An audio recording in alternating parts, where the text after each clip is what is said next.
You've just received testimony from the interim committee. They tell you it's the best course of action.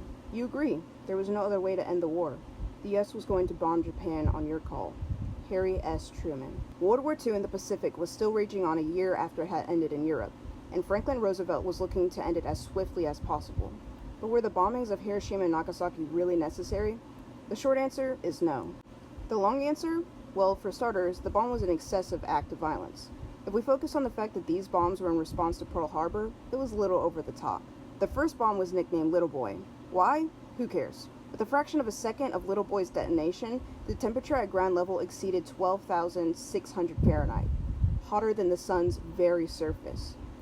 If one bomb wasn't enough, try imagining a second bomb nicknamed Fat Man. Around 40,000 people were killed instantly, and at least 30,000 more would succumb to their injuries and radiation poisoning by the end of the year. Additionally, there were better options to end the war that were ignored for political reasons. In an article written by Ben Norton, he says that in August 1945, the USSR was preparing to invade Japan to overthrow its ruling fascist regime. Washington was concerned that if the Soviets defeated Japanese fascism and liberated Tokyo like they had in Berlin, then Japan's post-fascist government would adopt a socialist government. Word.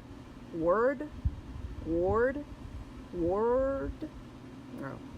This guy in this article said that the Soviet invasion was strategically decisive. It had Japan stuck without any options, but the bombing of Hiroshima didn't have that same effect. My final reason ties into the second, being that Japan was on the verge of surrendering. An excerpt from the U.S. military's 1946 strategic bombing survey was done on the U.S. officials and old Japanese leaders, showing that Japan was on the verge of surrendering even before the nukes were dropped. Some may argue that Japan violently defended the land. To that, the late Martin J. Sherwin says that the Japanese military could have convinced the Soviet Union to mediate on its behalf for better surrender terms than unconditional surrender, which was seen as unhonorable in Japan. To put it into perspective, many of you wouldn't drop a deuce in the school bathroom. Many of you would be pretty embarrassed if a video of you taking a crap in the school bathroom went around the school. Not me, though. I'd be thugging.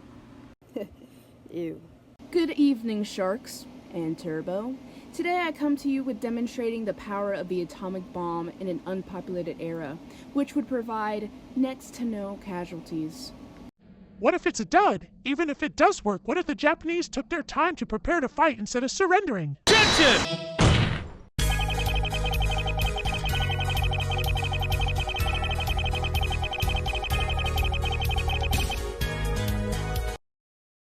The U.S. is willing to take drastic measures to have things their way.